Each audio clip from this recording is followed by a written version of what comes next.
I have lost sleep over what we're gonna have to do today, but it is a problem of my own creation. So I'm gonna be, I'm gonna fix it. Today's the day, and I will show you guys the mistakes that I've made that have led to this very sad day, and we will work it out together. But there are still beautiful things going on in the garden today.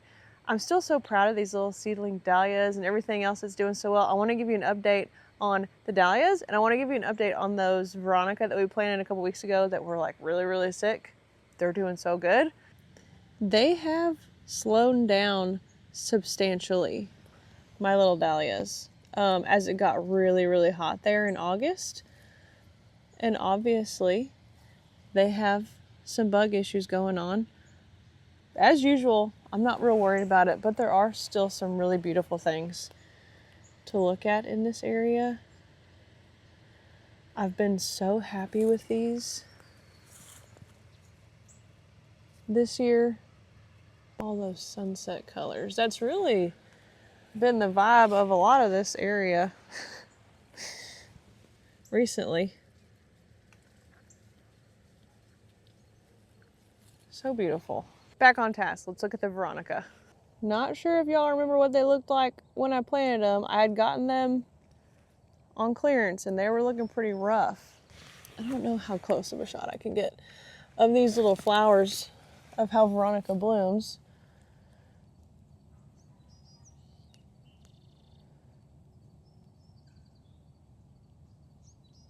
Veronica is also really beloved by pollinators. Not as much as all this Mistflower, but it does pretty good in the bumblebee department. The bumblebees visit it a lot. But on to the main task at hand for this video. My oakleaf hydrangeas have to come out. I have 5. Yeah, 5. They're all the Alice variety of an oakleaf hydrangea. And I have 3 that have cane borers. And I've been knowing that one of them had cane borers because I was sitting on the porch last year, or like sometime last year, and I saw what I thought was frass on one of the stems of the hydrangea. And frass, if you have fruit trees, you know what frass is. But frass is it looks like crystallized honey almost.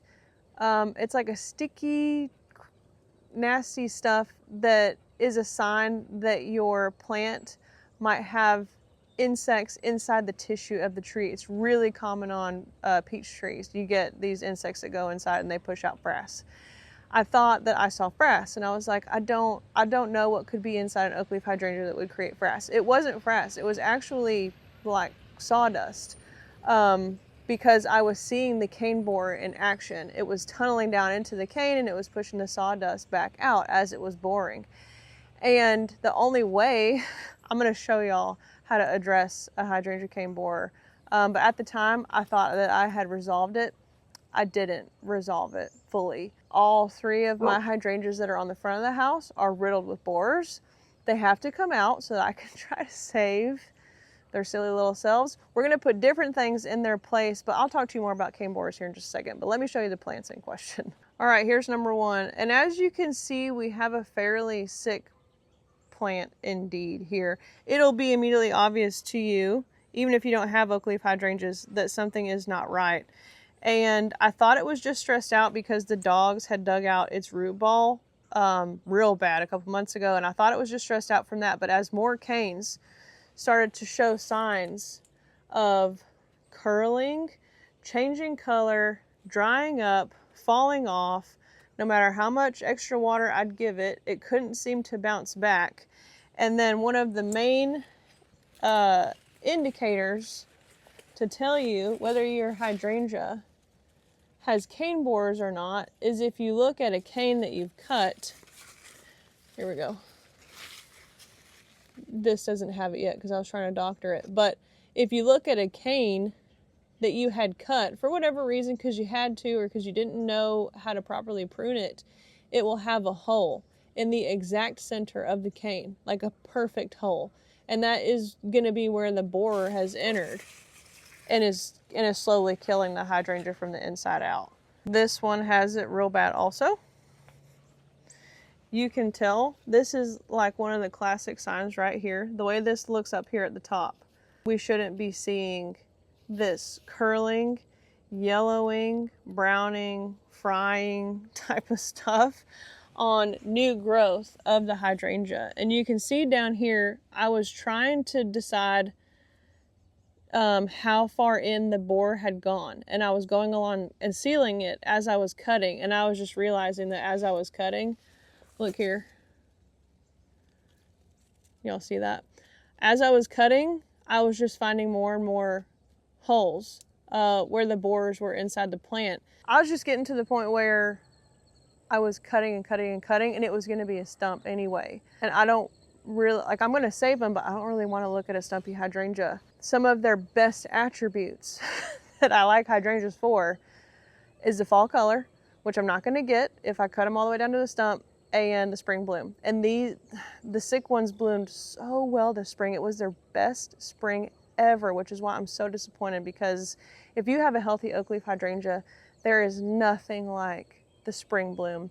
It is like stop in the road and stare worthy. If you have these in front of your house and they're healthy and they're blooming, there's nothing like it. Additionally, this huge stand of Salvia coccinea is going to come out. It has already dropped a ton of seed in this area. I'll see it again next year. I'm not really worried about it. I'm probably just going to cut it all the way back down to the earth's surface and leave all those roots intact. This being a fairly protected space, they might even come back from this spot next year from their roots. You should treat them as a reseeding annual, but every now and then you get lucky and one will come back from the roots if we have a really mild winter. Some of these iris are going to come out. They don't like it here. We're going to clean up some of this Mexican mint marigold that's laying on the plumbago. Oh, we're just overall going to give this whole area a facelift. But before we do that, look at my bone set. Oh, it's so pretty. Here are a few. That's a healthy one, okay?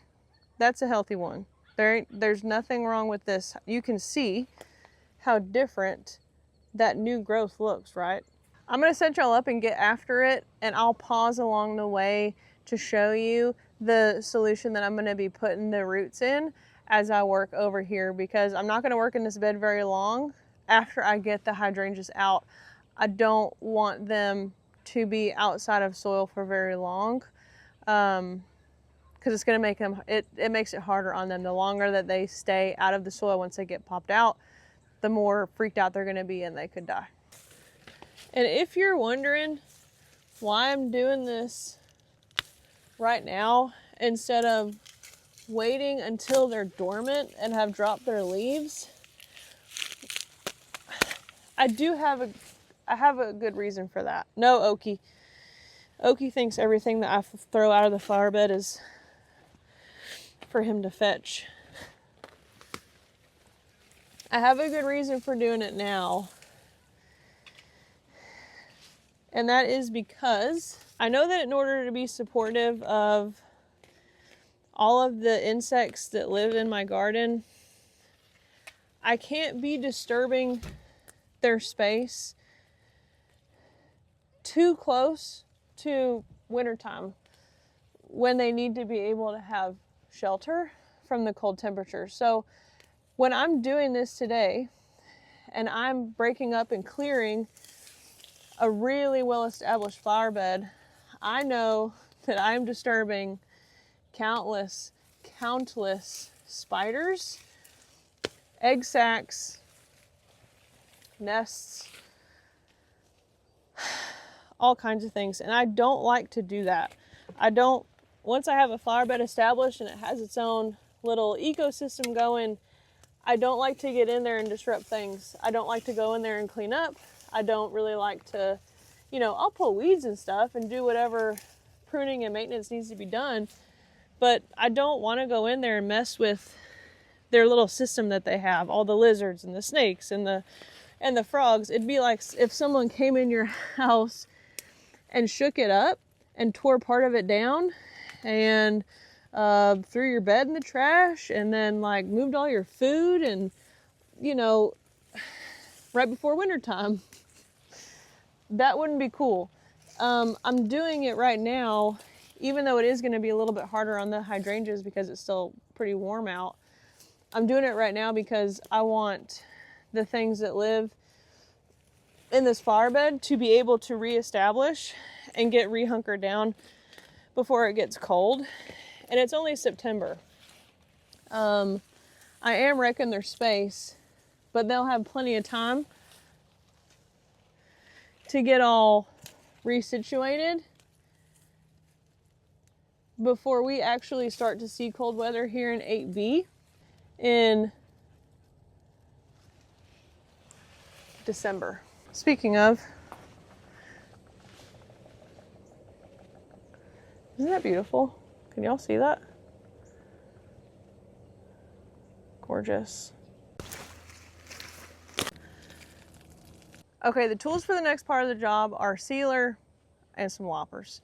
I'm going to lop this down really severely, even where I don't see the borers, because I'm not only removing borers, I'm trying to reshape it. If it's gonna undergo a very traumatic event, I'm gonna take away a lot of the foliage. Y'all know that's kind of one of the rules of transplanting. We want to remove as much responsibility from the plant as possible so that it can put focus onto regrowing all those roots that I just very brutally ripped off of it. You can see, I don't know, can you see?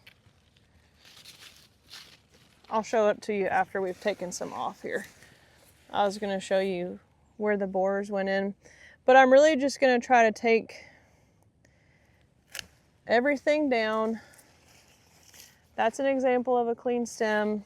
We have no issues there. This one was one of the ones that I was fairly sure had a borer.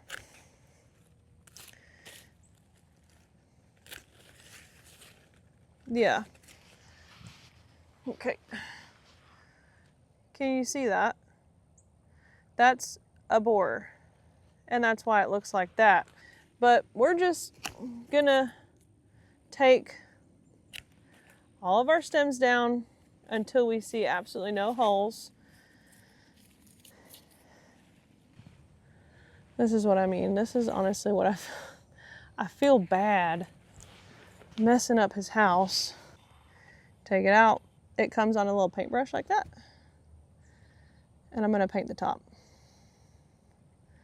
And ideally, this will prevent our borers from making re-entry into the space.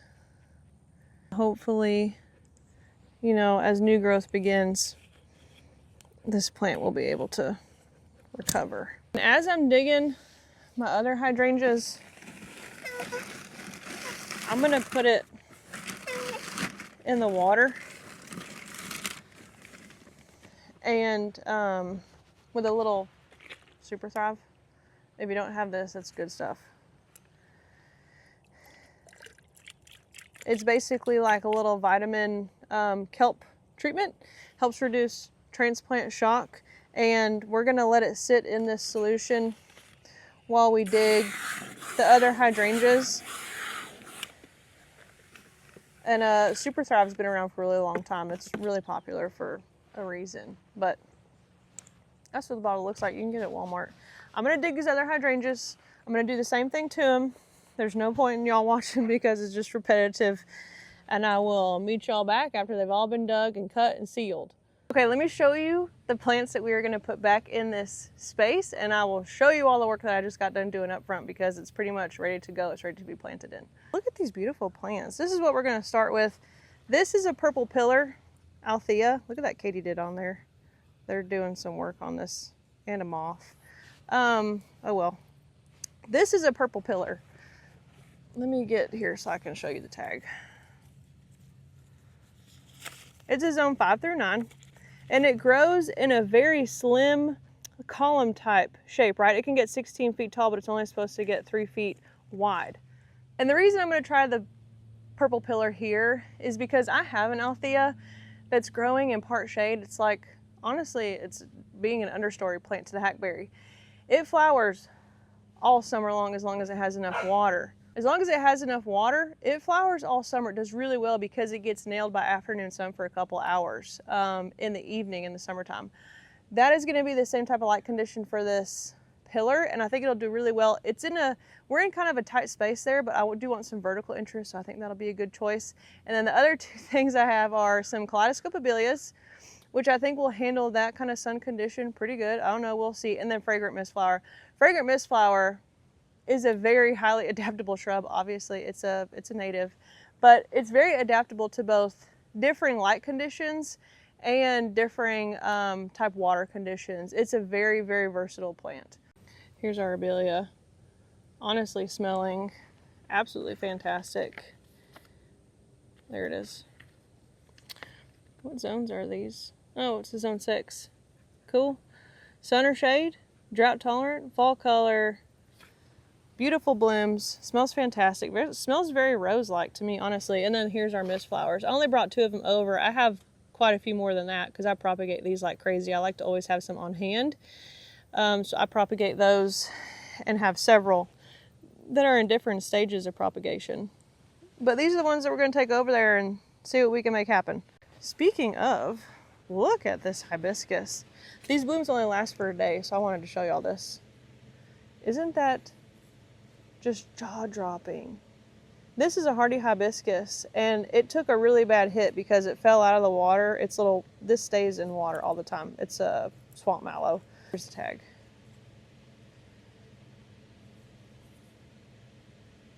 But they absolutely love water, so it just hangs out in this water full time. And while we were on vacation, it fell out of the water and died all the way back to the little stubbies you can see. And that was like, I don't know, 6 weeks ago. And now we're blooming and doing good. I have the perfect spot for this. I just hadn't gotten around to planting it yet. Here's our cleaned out flower bed space, okay? The hydrangeas are gone. 1, 2, 3, they're all out. There was some Nephophia in there that didn't like its spot, and iris, obviously not a good place for it. I think I just stuck it in here. I didn't have nothing else to do with it. I cut all the salvia back. That salvia coccinea, you can see the little stumps of it right there. It is laying all across the back of the flower bed. And against the flower bed is, like against the back of the flower bed is where it's gonna remain. I know this kind of gardening isn't for everyone.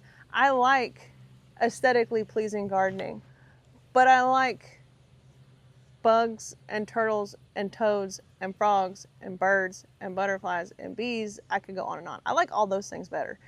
That's not the most beautiful look in the world, but it is what I do. Unless the foliage is, or unless the plant is like diseased or something like, or an invasive or something like that, if it comes out, it's probably going back into the flower bed somewhere, whether that be towards the back where it just breaks down, or whether I tuck it up under something, or whether I just chop it up really small and leave it on the ground. I'm not super into the highly clean, sanitized flower bed because I've found that that's not where wildlife lives. I was cutting back those salvia.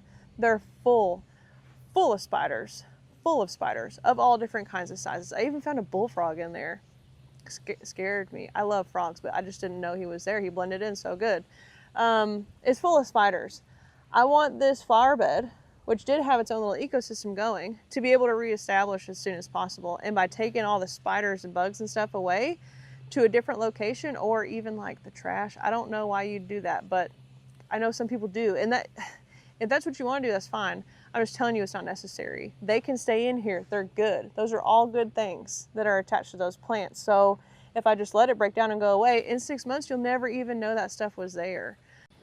Let's plant this Abelia, shall we? Very healthy plant. Very healthy plant. I honestly don't even know that I'll need a shovel because we just dug out a huge hydrangea out of this space. I'm gonna need to remember that those rocks are right there because I just went to get down on my knees and I smashed my knee on the rock that's buried, that I just buried.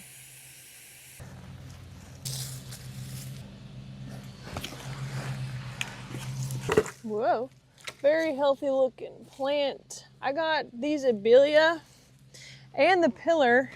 Oh no, I smooshed my St. John's wort. which has been doing so much better than I ever thought it would.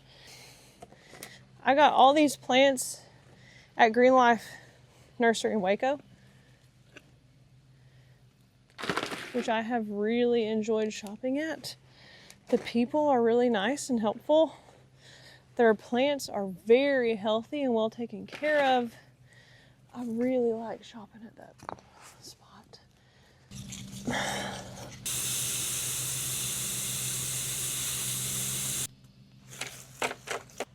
Next is our Abelia.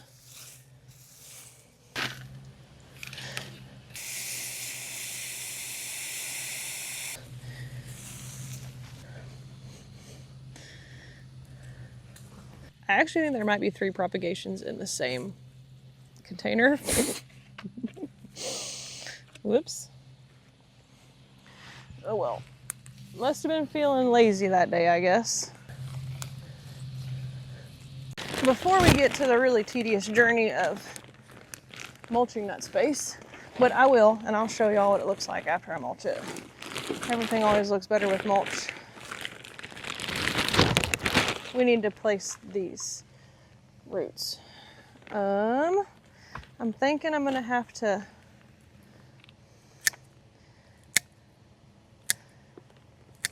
just cut these a bit. I'm trying not to touch because that stuff is so wet. So I'm trying to hold it carefully.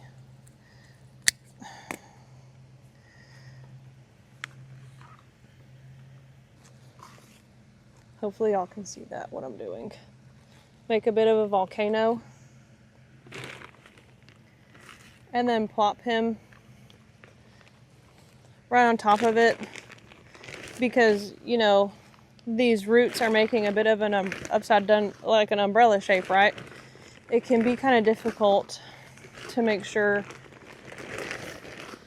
that the soil is also in contact with the plant's tailbone, so to speak. Looking pretty good.